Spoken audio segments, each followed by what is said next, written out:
Некалькі дзён таму сын Тацяны Грыцкевіч Вадзім апошні раз выгульваў чацвёралапага любімца сям'і Айка.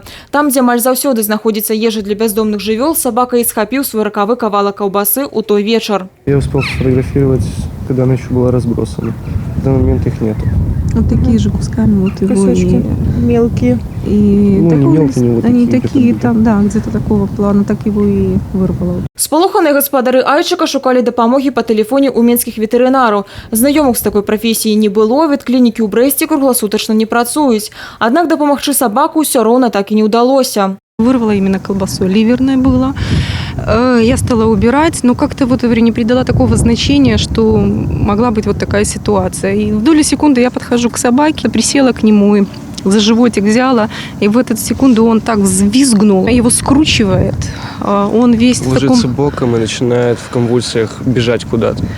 Не знаю, куда смотрит, просто вдаль и визжит. Глаза большие, огромные, полные страха и такой непонятной вообще ситуации. Вот мы бились за жизнь нашей собаки, скажем, 1,5 часа. Затым без ускрыцця пахавалі, а на наступны дзень пасля здарэння гаспадары Айка звярнуліся ў міліцыю.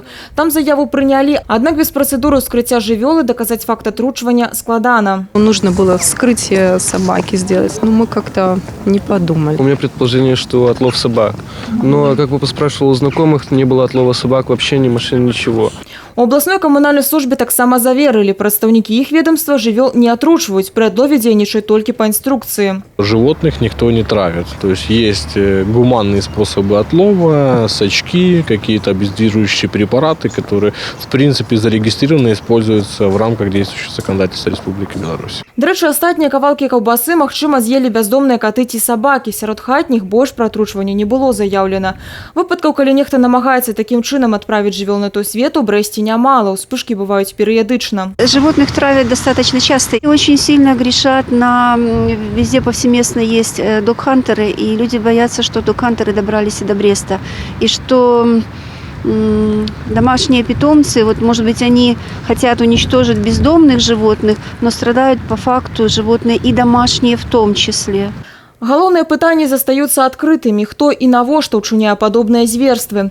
Прычым гэтыя людзі, відаць, зусім не ўсведамляюць таго, што атручаная ежа можа выпадкова апынуцца ў страўніку не толькі жывёлы, але і чалавека. Таго ж малога дзіцяці, які, вывучаючы свет, усё спрабуе на язык.